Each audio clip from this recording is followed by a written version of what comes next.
Good morning, Zio here. I know it's been a bit, right?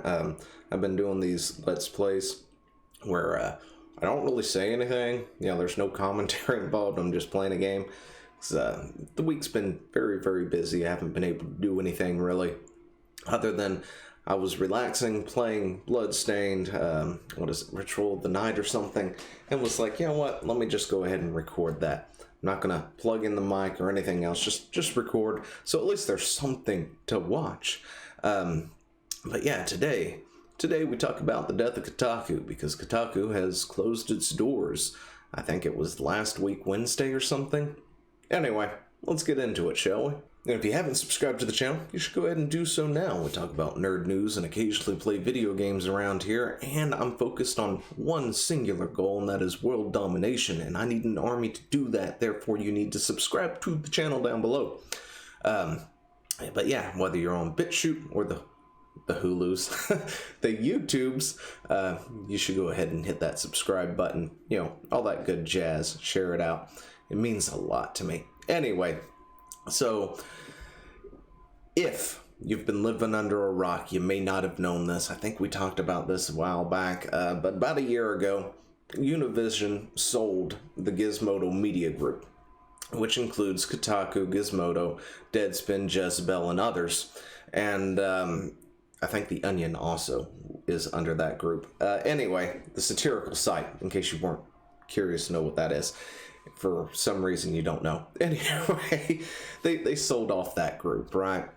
It wasn't making a whole lot. They sold it off, and the new owners came in and started doing some things that people weren't too happy about. People like me, we were happy about it, but the employees not so much. I think it was Deadspin, if I remember correctly. You can correct me in the comments, but I think Deadspin is the sports site. I'm not 100% sure. I don't remember completely. It's been a while. But, they came in, they have this sports site, right, that talks about sports, footballs and all that good stuff, and stats and games and things like that. And the problem is, of course, the authors of, a lot of these stories and things like to get political. We see it in the gaming space all the dang time. And so they like to start writing about something, and then they'll have like a good paragraph or so about said topic, and then spend another 7 paragraphs somehow comparing it to Orange Man Bad or something like that, making it a political thing instead of actually writing about the stuff. So, the new owners came in and was like, look, here's what's going to happen. You're going to write about the topic, and you're going to leave everything else at the door. You're going to take the politics and stuff, and you're going to kick it out somewhere. You're going to take the religion, kick it out somewhere. It's not here. You're not going to put it in there. And it caused a fervor, right? A lot of their people were all up in arms going, oh my gosh, how could they do this? And all this other stuff. And I'm just sitting here thinking, that's your job. Duh. I mean, heck. So if I was to compare it to my own job, right? I drive a truck. I'm a trucker. If I decided to take said truck and they give me a thing and say, hey, we need you to go to A, B, and C to deliver this junk, and then I decided to take my truck and I went to some kind of political rally that was happening in the area and started blowing the horn and had like speakers on it or something, I don't know, and started protesting and doing all that stuff, and then went and did point A and then came back to it kind of deal, I would get fired, right? I mean, that seems like a really outlandish comparison, but that's the best I got right now. Anyway, point is, people got fired or they quit, something like that, and they were all upset, right? And what does this have to do with you, Kotaku, right? Well, Kotaku and my chair has about died again, because of course it did. Pretty sure I almost died once before because of that dang thing. Jeez. Anyway, Kotaku is shutting down Kotaku UK, right? Apparently their UK branch is now dead, gone, buried. It's done as of September 9th. No reason for this decision has apparently been given, as that information was put out and everything, but they did put out this statement. We're going to go over it real quick, right? So Kotaku UK began 6 years ago in September 2014. Back then, Nintendo was twisting in the wind with the Wii U. How will they ever recover from this? PS5, Xbox One was stomping through their first year, and Amazon was buying Twitch for just south of $1 million. If you mentioned Battle Royale, you were talking about a film, and the UK developers like Creative Assembly were knocking out stone cold classics like Alien Isolation.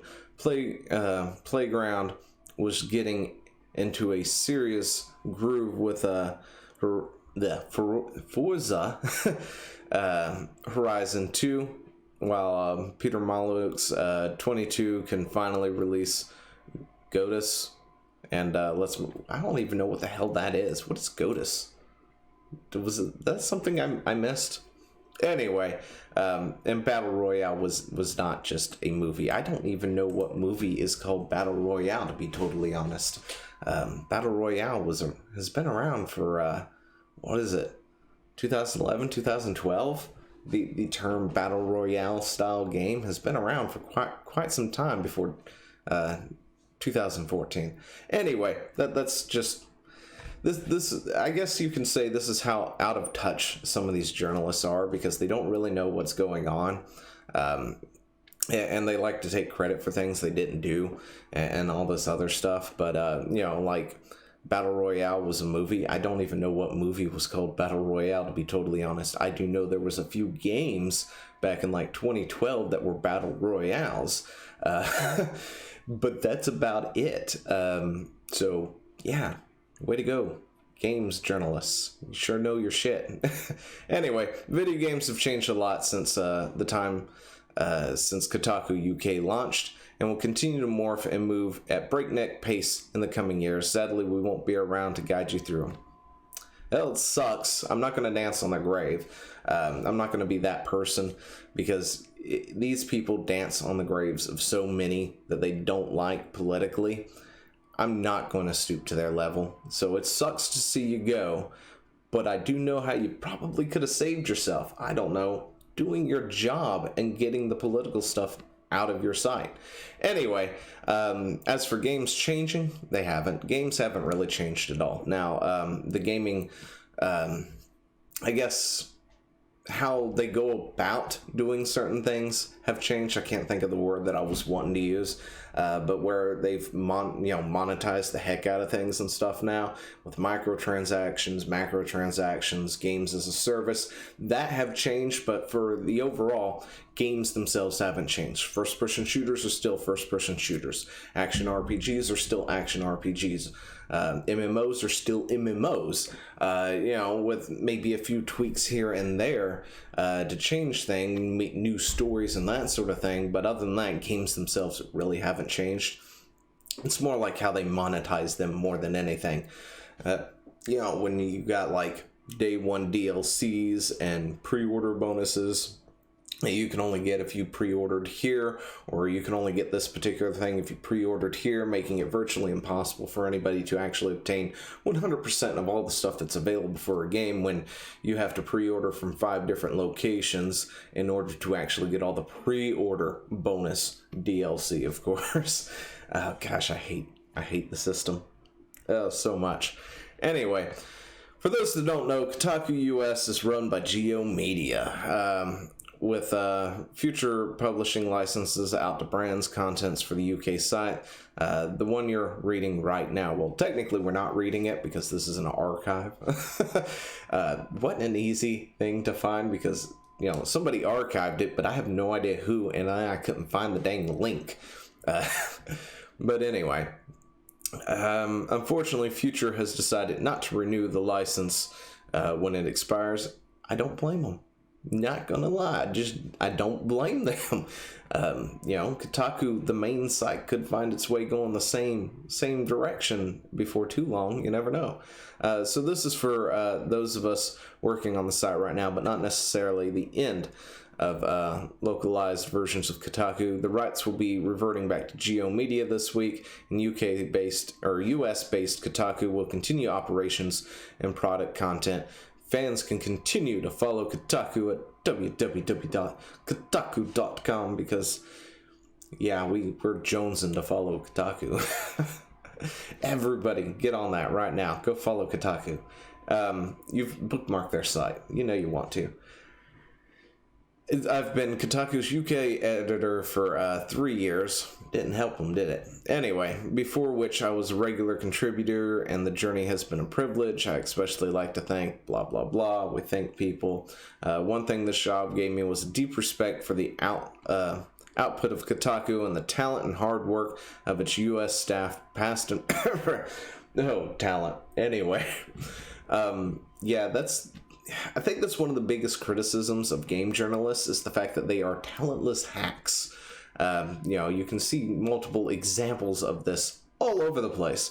When you've got game journalists who don't care about the game, right? Who don't want to be there, who don't want to talk about it, who can't even pass the level that teaches you how to jump and dash, you know who I'm talking about, for minutes at a time because you can't figure it out, or you can't play Doom and you're looking off to the side like your character's running around like this the entire time or something because you can't figure out how to use twin sticks. Not gonna lie, that's like watching play Fallout. What was it, Fallout 3? Because she's not used to twin sticks because she's not a gamer, right? And there's nothing wrong with that. She is dabbling in World of Warcraft, and I'm very proud of that. She's doing very good over there, even if the slaughterfish killed her. But still, she's trying and she's doing great. Anyway, these people aren't gamers. They don't care about the games. I can't remember where it was, but I remember reading an article for what was it? I think it was the latest version of Guitar Hero, live concert version. I can't remember what it was called, but Guitar Hero hadn't done anything in years. They were doing a thing. It was big news back then. Dude went to write an article. He went to the special event somewhere to test out the game so he could write said article and stuff, and then spent the entire article talking about how he didn't care for it. It sucked, and he spent the entire night talking about Filipino politics or something with some other guy who was there who didn't want to be there either. Right? And that's a problem when it comes to these journalists. You want to send somebody who wants to be there, even if you can't find somebody who wants to be there, who has the journalistic integrity to do their fucking job. At least that. You don't have to be like, I don't care for sports games, but if I was a games journalist and they came up and was like, hey, look, we need somebody to cover NFL, Madden 2K38 or whatever, I would go do it. I may not be a huge fan of sports games, but I would still do my journalistic integrity to then look up said game, look up the information of its predecessor, see what they're doing new, and all this other stuff to properly write an article on, hey, so Madden 2038 is coming out, right? It's coming out next October or whatever, date it is, and it's adding this, and this compared to its predecessor of, Madden 2037, and it's doing this, and this, what its predecessor didn't do, and it's adding this new feature here, and it's taking away this, and it's fixed this. And the graphics look spectacular with your new VR contacts, and it feels like you're right there in the game, like when the breeze blows, you feel it on your skin kind of deal. The journalistic integrity to actually do your job, to learn about it. I mean, Google search for something, for crying out loud, and they can't even do that. This is why things like Kotaku UK is closing, right? That's why they're closing their doors. And Kotaku, of course, is still staying afloat. I'd say barely, in my opinion. But let me know what you think down in the comments below, and I will talk to you later. See ya! Hey, thanks for watching. Don't forget to leave a comment, smash that like button, and always subscribe for more. And of course, there are other videos floating around somewhere on the screen, so click one of those and see if you can find something that suits your fancy. Till then, I'll see you later. Bye.